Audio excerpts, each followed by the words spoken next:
talk from a Sally Clarkson podcast. So I went through Sally Clarkson's podcast, and if you don't know who Sally Clarkson is, she will change your mother's soul. She's a Christian lady. She's written an incredible amount of books. Her and her husband started a whole ministry just to help parents. Here we go. Cameron, just turn around and hug her. She's just hug her. And so I went through a whole bunch of her podcast titles trying to find topics for the village. And this is one of them. And she, Clarkson. So, I mean, she has The Ministry of Motherhood is an incredible book. She has a devotional called Mom Heart Moments. They've done The Life-Giving Home, The Life-Giving Parent, The Life-Giving Child. They did a whole educational book, so they have Educating the Whole Heart Child. They have Wholehearted Discipline. It's a one-stop shop of greatness. If you love the Lord and you want to be an incredible parent, I feel like they've got it figured out. And she's 70. So this is...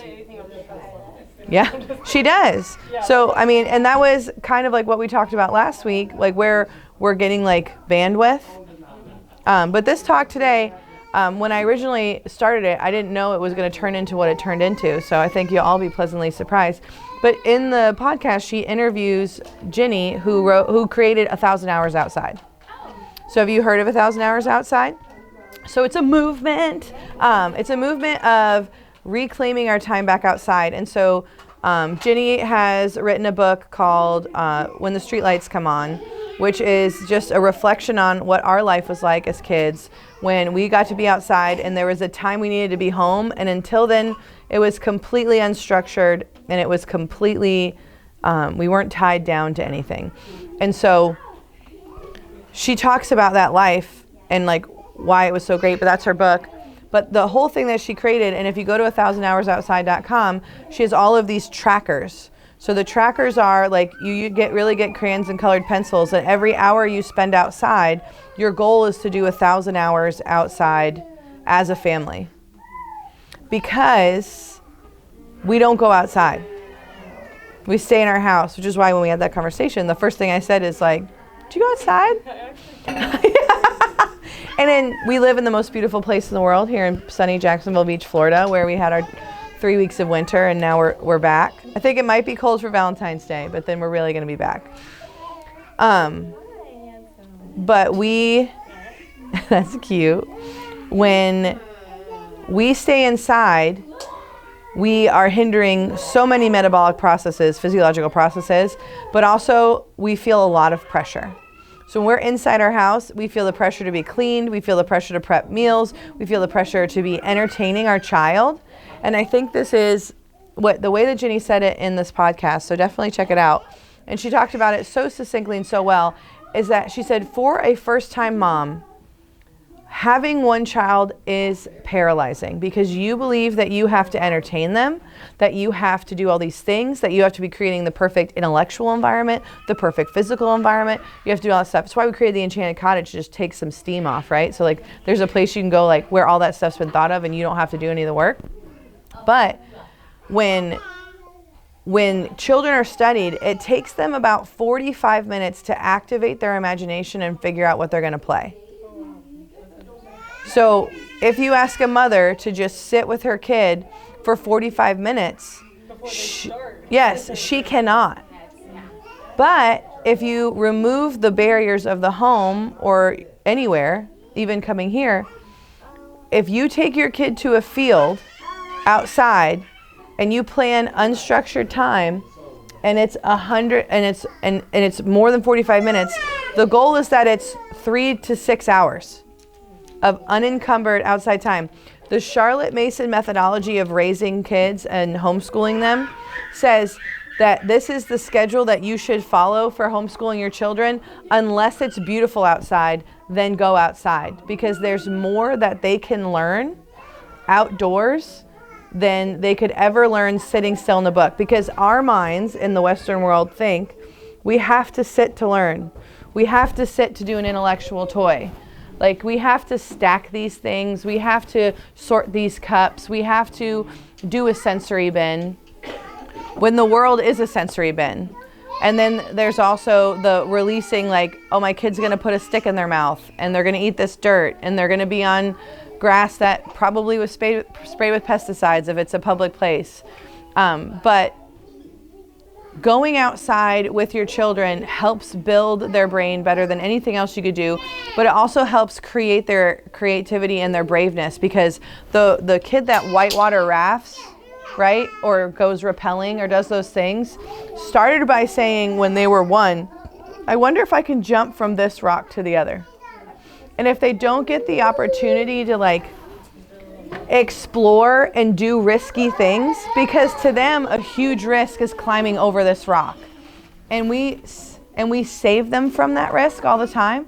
Like, we stop that risk from happening because we're like, oh, be careful, oh, let me give you your hand, oh, let's do this, or we like baby proof the whole house. The other day I was with someone and they were over our house, and Honorit was trying to scoot her like a brother, and I was like, oh, and she's like, oh, like, what do I do? And I was like, just let her. And she ate it. She scratched up her arm, she did stuff, but then she was sad and she got back up and she tried again. But if I inserted myself into that situation and I stop and I become the only thing that can comfort her, then I am creating more problem, right? Because I'm creating a kid that can't figure it out. They like have to go to me. And so this is super easy with one kid. With one kid, we can just be like, I'm going to save the day. I'm always going to be there for you. You're going to never have to cry for very long but there's a toughness that comes from like, oh, that was hard. You were on the bike and it fell. So like when we see our kids fall, we're like, oh gosh, are you okay? It's one of the things you want to ask. Not you're okay or it's okay. You're welcome to come on in here. Come on in. This is not a gate to stop people. Yeah, it is a gate to slow down. Yeah.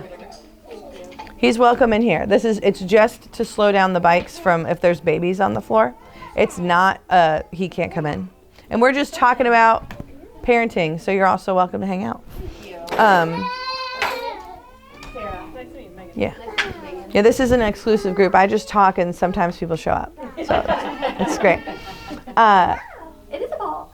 And so the whole thing that she has is like how to get yourself outside, and then like getting 1 hour a day is only going to get you 365 hours.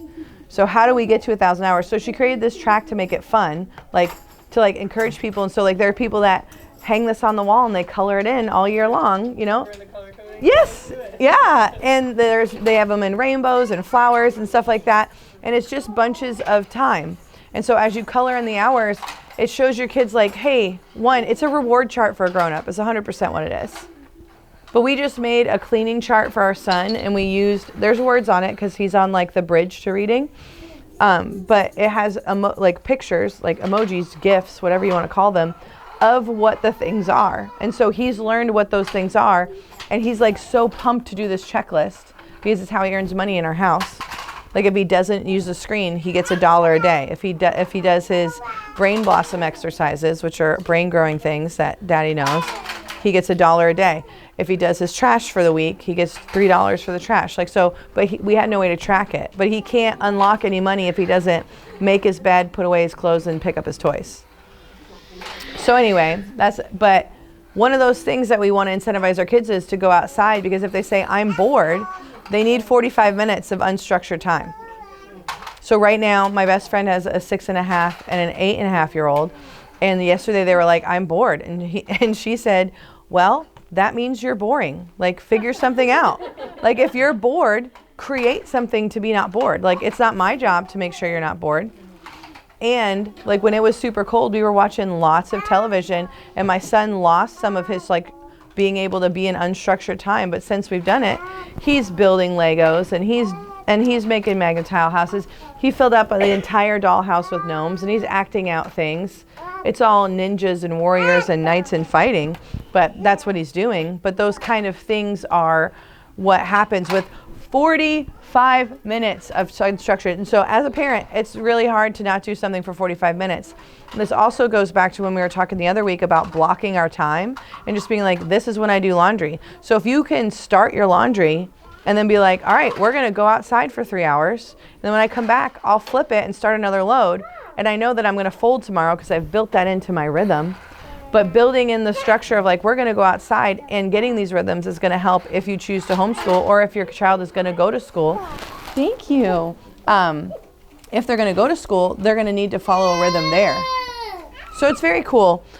She highlighted this book, Smart Moves. It is by Carla Hannaford. She also talked about a book called Balanced and Barefoot that Dr. Vin and I don't own yet, but have been recommended many times. But this talks about how your body thinks and learns because it moves. So sitting still and learning is the worst way to learn in the entire world. And so for every age, and especially men.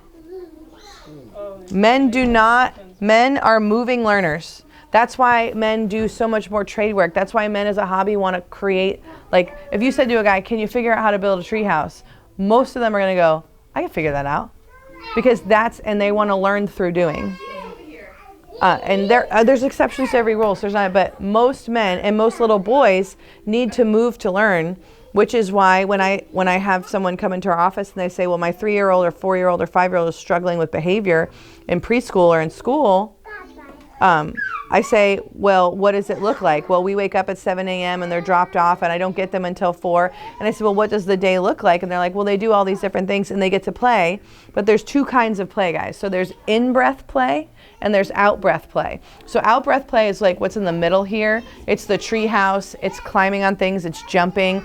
It's what a playground is. So you have to like do lots of out-breath. In-breath play is the kitchen. It's dressing up. It's stacking things. And so a lot of times we put boys into a only in-breath area. And boys need significantly more out-breath. And so as they're functioning, I'll say to the mom, I was like, well, have you ever considered an outdoor school? And these are getting more and more popular, praise God. But they're like, what do you mean? I'm like, there's schools where they're literally outside the entire day. And behavior things disappear when you're not asking someone under the age of 8 to sit still for the whole day. Because under the age of 8, it is, even for girls, it's easier for girls because women are generally more in breath. Like if somebody gave you your house for a whole day, you would very happily, it would be spotless, but you would get all this stuff done and you would probably sit and read. So a lot of us want to sit and read, or we want to sit and knit, or we want to sit and do this project right here. That's a very in-breath thing, and women are drawn to that. So that's why girls traditionally excel in school. And then you'll have a girl who's in a family full of boys and she doesn't excel in school because she has a lot of male energy around her. She's literally going to have higher levels of testosterone. Women who have children and they are from brothers, they will also have higher testosterone in their children because they have higher testosterone because they're as a mother when they were carrying them. So you can have a more testosterone heavy girl just because of the environment her mom was in as she was pregnant. It's wild. It's so cool. But moving is learning, and so any boy is gonna throw a ball, is gonna do this stuff, is gonna physically try to figure stuff out. I want to play with the ball. Look, there's your ball right there.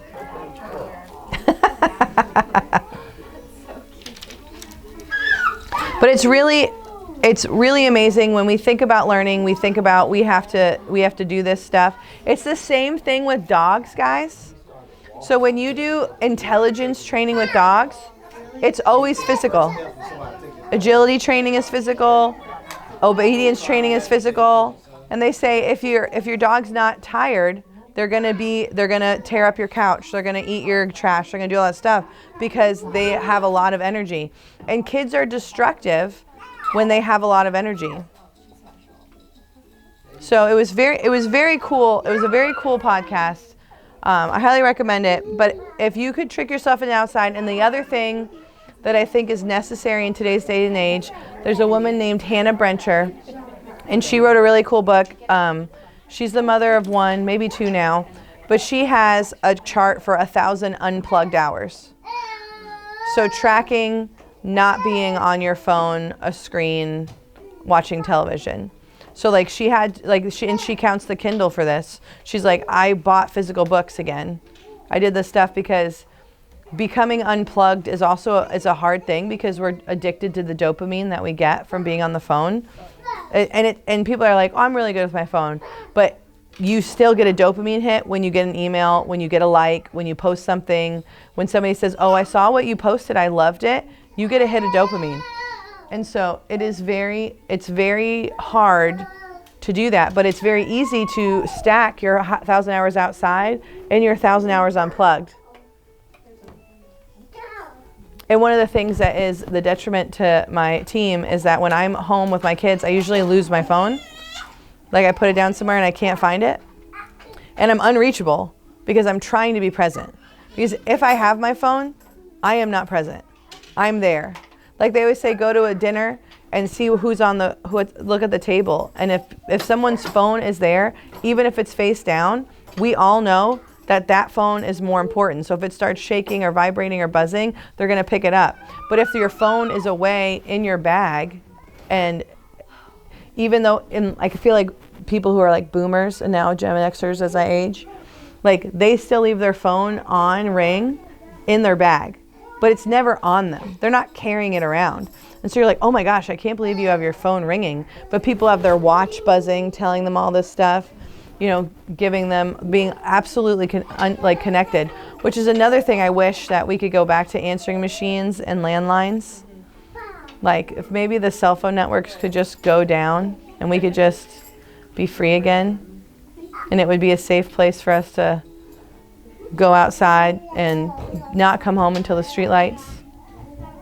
But that's really simply what the smart body, smart mind is that your kid needs to go outside, or they need to be in a big space, and that's why a lot of people are like, oh, are you guys going to get more stuff? Are you going to get new things? And I was like, the kids aren't bored. Like we've had kids that are coming here now since the moment we opened. They are not bored. They are fully thrilled with this simple setup of space to move around in. But like Honora, it still shocks people all the time. Honora climbed those ladders before she crawled or walked. She climbed. Evelyn's starting to get there. She Yeah. got up on the couch for the first time last night. But I've already taught her how to get down, so I'm really proud of myself for working on that early on. When you say it takes 45 minutes for him to start organizing, at what age does that start? Because I don't know if she's too young for that. Like her attention span is too short. Hey Vin, when they comment on like it takes 45 minutes for a kid's imagination to take off, how early is that?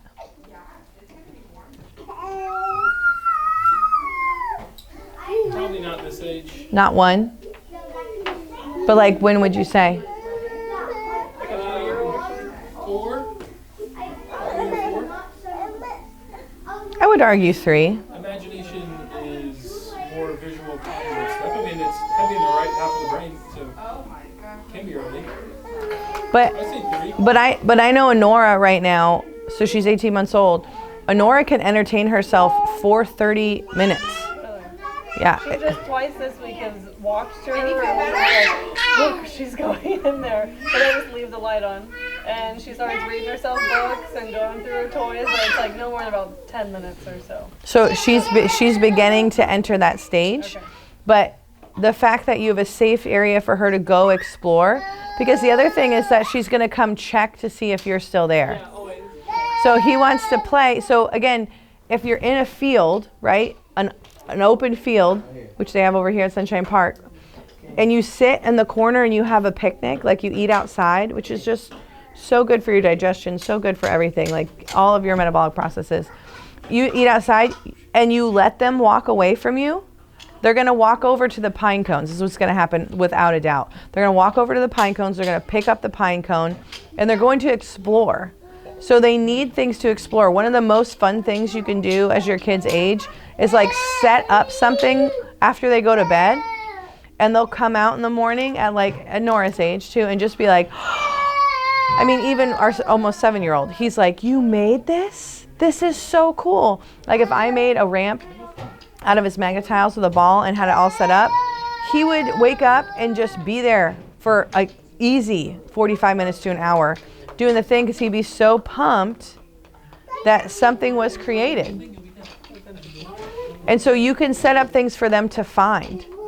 Or like, Anora's favorite thing is puppies. So like if I put all the puppies out, then she gets to find the puppies in the morning. And so it's this interesting thing that she gets to explore. And so I would say like, yeah, it takes 45 minutes, maybe at 3 or 4 years old for them to like start. But like yesterday, Ben's friends came over, little Ben's friends, and it took them about 45 minutes to launch. And then they were full out making beds and building a house and having a family and being ninjas. And they were doing all of this stuff. But it takes them a minute also in a group of friends. Look at this handwriting, man. You wrote. Can you draw the picture that goes with it? Am I done? We never tire of. You have looking at each other, only the mountain and I. So you only have 8 words left. That's a lot. What? 2 to 3. 2 to 3? Imaginative play. 2 to 3. I really thought it was earlier than 4. I feel like we feel like it's 4. Or my thought with imagine like what you said is like sitting on a blank thing and creating something out of that nothing. Mm-hmm. I think 2 is a little bit early, but it's the same thing taking an object that doesn't have a true purpose and giving it purpose. Yeah. But I could use a pencil on the back. yeah. I could use a pencil on the back. Hi, you want to go in? All right. Thank you. I always wanted one of these. She's like, She brought me so many things last time. Yeah. A couple times. So she's in a serving developmental phase. How old is Jordan? 2. So she's literally at the height of imitating her mother. The height, right? Yeah, and you. Like, so she is going to, because what do? You give her things, right? Hey, do you want this? Can I get you this? Can I bring you this? Can I make you? And it makes her happy. So now she saw that she made Megan happy, and she is going to make Megan happy. Oh, so she's emulating you and her mom, for sure. It's not going to stop. There's going to be a pile of stuff. She's in the dress up room, and then she's going to move on to the kitchen. You're going to be eating. One time I was here, and Vincent and Karen decided to make the rainbow climbing thing a kitchen, but like a hibachi.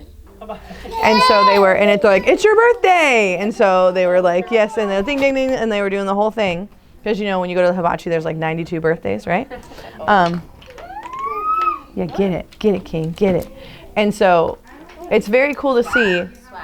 But at 2, between 18 months and 3, it's the #1 most imitative time of play. that's so sweet. That's very sweet, Cameron. Maybe you could give Honora a lesson. What's a good example so that It's the most important thing that you can do between 18 months and 3 is include them in what you're doing.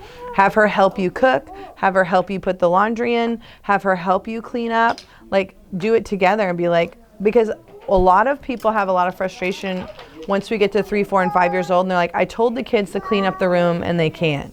I will tell you strongly at 7 years old, almost 7 years old, with my son, I mean, you couldn't have done that better, King. If I tell him to go clean his room, it is so overwhelming to him. And it doesn't matter if there's 4 things on the floor or 40 things on the floor. I have to say, I'd like you to go in your room and pick up the clothes. And then and I said, and after that, you are not done. But if I sit in there, he can do it. But kids need to do it together. We're reading a book right now. It's called You're Not the Boss, and it's how to help a 6 to 7 year old because we're having a lot of problems with discipline and disrespect with our son. And it's literally called You're Not the Boss of Me. And we're like, that is our whole life. Like the whole life with Vin is, you don't have to tell me what to do. Like I'm going to do what I want. And we're like, actually, no, I am the boss of you. Like stop. So we're learning all this stuff. And it said the #1 way you can get them to do what you want is to go and put your hand in their hand and say what you're about to do. So if we're leaving, I have to walk up to him and put my hand in his hand because he wants to be with me. He wants to do what I want to do. But saying, you need to stop. If I go and touch him and I'm like, I'm going to take this from you so I can help you listen, it's totally different than you lost that. And so for Jordan, thank you. Is this for me? Yeah. Yeah, you want me to wear it? Does it look pretty? Yeah. There's 2 of them. You gotta put them both on. Oh boy. Oh boy. That's a Karen special. Karen's like, how many beautiful things can we put on? Because to them, they're like, yeah, let's add to the beauty. Oh, do we match? Yeah, we match. See, imitation. It's what they want more than anything. I love it. But yeah, including her in as much as possible. But like, this is where we put our clothes away, and this is where this is. And then when it's clear that this is where it goes, uh-oh. Beautiful. Uh-oh. Yeah, I want her mom to get one of those, like little Towers? Yeah. Yes. They end up at the kitchen. Well, They're and all over Facebook. yeah. I got one for like $40. Well, I will be a 1984 mom and tell you that you can just pull up the kitchen chair. That too. They have them. And you know what's going to happen? They're going to fall off the chair. They also fall off the learning tower, guys. I know everyone thinks, oh, there's this magic bar across the back. No, she's Nay. too short for that. Yeah. She doesn't even fit, like above it. Yeah, I would just put a box in there Yeah. so she can stand on it. It's kind of like a mat looking thing. Yeah. That makes it. Yeah, she's not But like including your kids in this stuff, because they just want to be you. They just want to be you. And that way you don't have to play with them all the time. Because they'll also, this is something we learned from the book Hunt, Gather, Parent, they're going to want to help you for a minute, and then they're going to peace out because they're like, wow, this is boring. So many people are like, no, you need to stay and keep helping. And it backfires. So in Hunt, Gather, Parent, they're like, oh, you want to come? The example is they're making tortillas, and she has an 8-year-old, and she has a 6-year-old, and she's a 2-year-old. And at the entire time the mom is sitting there making the tortillas for dinner, all of them come and help at some point. And she's just like, oh yeah, you can do it. And she lets them make it. And she doesn't fix what they do. She lets them have that autonomy. And then you go through it, and that helps them.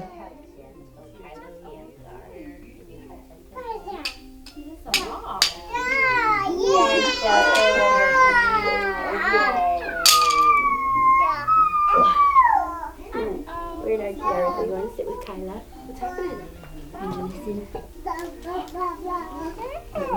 Kyla's learning what to do with you. But if you have less toys, the more she'll be interested. Yeah. I mean, we were doing really good until her birthday. It's been downhill since then. But then I would say rotate the toys. Just put them away. Or like bring out 3 and put them in your living room for that day. And then like they stay in her room. And then she comes out and she plays with these 3 new toys. It's always a discovery. Yeah. And you'll see that there's other ones that she likes more. But I've been dealing with a lot with homeschooling with Vincent and him being 7 and him not being able to read. And this woman said, she said, every kid is going to learn to read differently. I think I'm more excited for my kid to read so we can read books together. Like, I cannot wait to read Harry Potter with my kid. Like, I am just looking forward to it. And I'm not going to give it to him until he's like 10. And he's not even 7. But I still think about it. I know how excited I am for him to do these things. But every kid is different. They need different things. But what I know with 100% certainty is that my son is very comfortable in his body.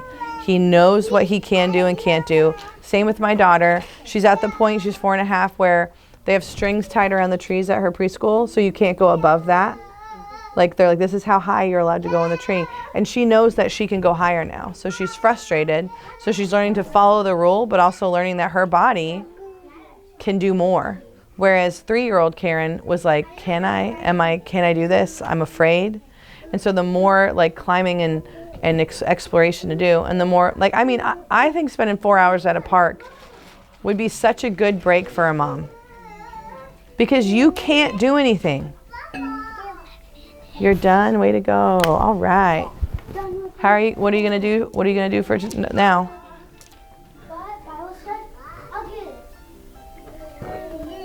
He's done with the hard part. Handwriting is on Thursdays. He hates handwriting. I get you, dude.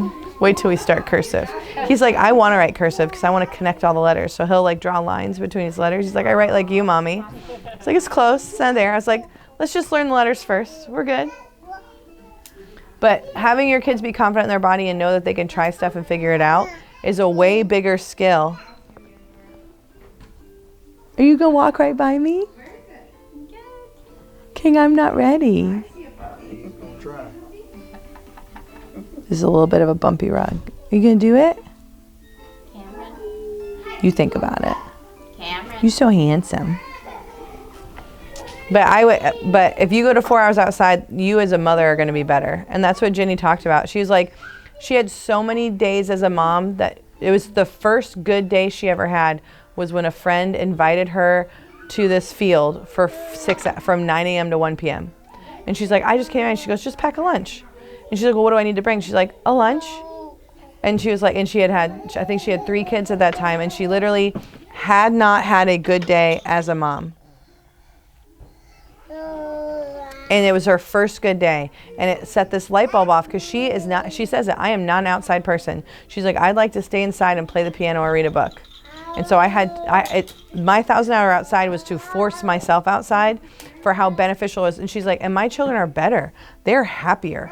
They are great. Like, and so it unlocked this, she leveled up. And it gave her a tool with her kids that changed her life. So that. Kind of like related, but unrelated. Yeah. I mean, I use really cream sunscreen and stuff, but I'm just really white, and so is Evelyn. So like that's what I worry about is like being in too much sunlight. Like, what are your thoughts on that? Does our body just adapt and stuff? I know we've been kind of I would like right now what I would do with that, and I'm pale as all get out. I do not wear sunscreen. Is that you want to start dosing yourself. So you want to go out for 30 to 45 minutes at the brightest part of the day and start getting your sun now, because the sun like scientifically is not directly over us like it is at the height of the summer. And so like it's going to be more intense between 10 and 2 then, but we really need that. The other thing I would say is like, oh, I know that we're going to be at the beach for 6 hours this day, because I think I remember you got sunburned last year from the reflection of the thing, is that then you wear protective clothing. I still don't wear sunscreen. I wear a sun shirt. I mean, your legs are usually always fine, right? Like legs don't get it as bad as like the more sensitive skin you have here. Wear a hat. Yeah. Yeah, so you need a sun shirt. Us white girls need sun shirts. Like, they're not cute. Well, there's some really expensive like companies that have cute ones now. No, long, like the sleeve. Yeah, like all the way. Yeah, they also have those fishing shirts. Like I don't like the way those feel. Like I feel like they're too tight. But they have those fishing shirts that men wear, and they're like billowy, and they have them for girls. They're a little bit of a cuter cut, but they're still a box. But you can put that on as a layer of UPF, SPF, whatever. I think they call it UPF, right? You get vitamin D from the sun? You do get vitamin D from the sun. And for my skin color, I need 45 minutes with only a tank top and shorts on between 10 and 2 every day to get my minimum vitamin D. And the more tan you are, the longer you need. Yeah. No, he'll try to keep up with him. That's good for him. Now he's following. He's a little on the feral side, but we try to keep him. No, that's good. That's good. As long as it's not malicious, I'm down with a little bit of blood. Yeah, I think he's getting used to the sharing thing. That's a difficult. Now he's trying to keep up with him. So. Is that a horse? Yeah, nay. More. Well, I don't believe in sharing. Controversial opinion. If I had a sandwich right now and you came in, you're like, well, I'm hungry. Can I have a bite? I'd be like, no, you can't have my sandwich. And then you could say to me, you should share. And I'd be like, but it's my sandwich. That's how kids think about toys. Yeah. Like it doesn't, but turns are an amazing thing. And that's why we have a timer here. So even at this age, you can start this and be like, oh, well, you can have it next. Or you can say to King, hey, he was playing with that. If you'd like to have it next, I'll make sure he brings it to you when he's done. Because that makes so much sense. And if I was like, because if you said, gosh, I wish I had a sandwich, I would say, I just got it over here at Angie's. You should go get one. That's what I would tell you. Yeah. So kids, and we have a prefrontal cortex that's fully formed. It's like unpopular opinion. I don't believe in sharing because I don't want to share my sandwich with you, and they don't want to share their toys. So I would really work on hey, we brought those trucks to the park today, so we're gonna play with them because they're ours. But I would start to teach my son at this age. I would say, hey Vincent, I see that you want to bring your trucks. Can we bring 2 extra trucks with us that we're gonna share? And so he would bring his sharing trucks, and he would bring his new trucks that he doesn't want to share. And then we would start to be like, oh, we want to have friends play with us, but also you have autonomy over your things. So I would encourage you to ask for the timer. Like with the bikes, we have to use the timer a lot because everybody wants the bikes. But a 2-minute timer, because he's 2? No, 16 months. 16 months, wow, big boy, let's go. Yeah. My daughter's 18 months, she's the one in the blue dress. But you go, girl. But yeah, no, you're great. That was just my unsolicited advice. That's good. I'm not, yeah. I bring a toy to share. Unpack a lot of that. Yes. That Really? kind of sharing. Yeah, it just doesn't make sense. We don't share. But I am very much and I'm also in the, hey, like that boy pushed me. And I'm like, well, did you tell him to stop? And they're like, yeah, and he did it again. I'm like, I think you should push him back. I mean, I don't want to raise a girl who just lets it happen to her. And I teach my son, I'm like, listen, you're stronger than other people. So you can't go pushing people. I said, someday you're going to push someone that you can't push back. I was like, but he's 7 now, so I can have these conversations. But we used the book, Hands Are Not for Hitting. It was a very, very good book. Hands are for high fives. Hands are for saying hello. Hands are for being safe. They're all these great. The best book ever. Hands Are Not for Hitting. Because all kids hit. Everybody's going to hit here. Y'all are like, wow, look at that kid at the Enchanted Cottage. He's such a bully. Your kid's about to be the bully. It's going to be you. Like, oh no, my kid will never be the bully. Just you wait. It's just it's a part of it. And then it's also hard because like King is little, so he doesn't understand sharing. He's just going to take what he wants. And so we can just say, I say to my kids with our littlest baby, I say, she's going to be done in under 2 minutes. Like she is not interested in this toy for a long time. So can you just let her have it and then you'll have it right back? Am I right? Every time I'm right. I'm right every time. But when you have one kid, you're like, I don't know about all this. I don't know about sharing. The other thing, the last part of the podcast that was amazing is she said the number one way that they teach empathy, because a lot of people feel guilty about having more kids or being around kids, is they have a program at schools where they bring in a baby to teach kids empathy. And so when you have your children around other kids and around babies, that is a curriculum that is in the public school system for empathy, caring, and understanding that there's more to the world than you. So having more kids is awesome.